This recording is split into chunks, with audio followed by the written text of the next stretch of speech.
Yeah, they sure do. You know, even though the rain has stopped in many parts of North Carolina, they're still dealing with all that water that's falling to the northwest. Yeah. It's moving toward the ocean. So, yeah, it's going to get better over the next few days, but unfortunately, they're still dealing with a lot of problems. Yeah. For us, it's just been hot and humid out there, definitely feeling like summertime across eastern Oklahoma. Let's take a look at radar. I've expanded it out across the eastern two-thirds of the country. And you notice where most of the rainfall is, what's left of Florence in the New England states, still producing some heavy rain right along the coast from Maine, right on through the Boston, New York City area, and still some lingering showers all the way down into areas of Virginia and North Carolina, but obviously most of the heavier rainfall up into the New England states. Also in the northern plains and the Great Lakes, heavy thunderstorms this morning now into the early afternoon from areas of Nebraska and Iowa over into northern areas of Illinois, moving toward the Chicago area. For us, things are pretty quiet as we move through the afternoon. An isolated shower or two, not out of the question, mainly in far eastern Oklahoma. Most areas will stay dry throughout the day. We desperately need the rainfall. So far for the month, we've only picked up 0.65 of an inch of rainfall officially. For the year, 23.33. The average through today should be a little over 30 inches of rain.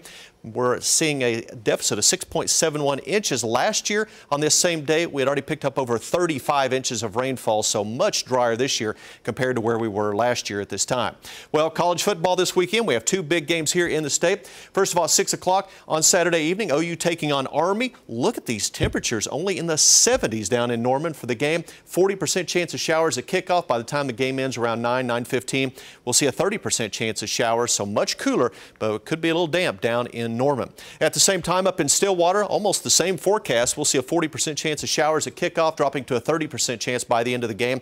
And temperatures 74 at kickoff, 72 by the end of the game. So you can tell something big is happening as we're seeing temperatures today in the 90s, but much cooler weather is moving in by the end of the week and the upcoming weekend, along with increasing rain chances. We're already up to 92 in Muskogee, 90 degrees in Stigler, 92 in McAllister, 90 in Ponca City, also in Bristow. Let's throw in that humidity. This is really what you have to plan for if you're headed out. Several locations already right on the doorstep of 100 degrees. 99 is what it feels like in Muskogee, Stigler, Poteau, also Fort Smith and McAllister. 97 the current heat index in Tulsa and Pryor. And we're going to see these heat index values right around 100 degrees, if not a few degrees above that in some spots. So it's going to be a very hot and humid afternoon. A nice shot of Air Comfort Solutions River Spirit Cam as we're seeing the partly cloudy skies developing with the heat and the humidity. Those clouds are slowly developing. 91 degrees.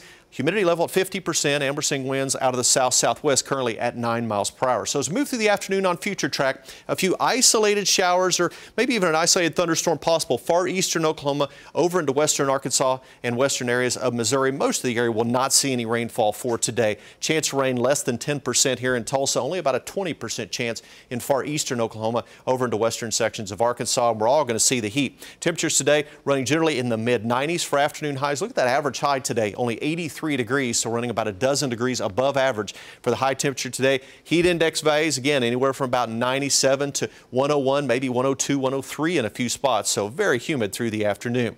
Then lows tonight dropping only into the 70s, average low 61 degrees. We're only going to drop into low to mid 70s, so another mild night is ahead. But there are changes on the way after mid 90s again tomorrow. Lower 90s, some additional clouds on Thursday. Then look what happens to the temperatures. Good chance of rain moving in on Friday and again on Saturday.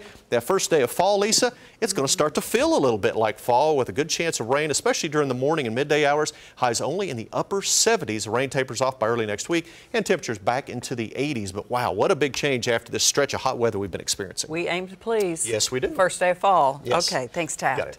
Oh, great.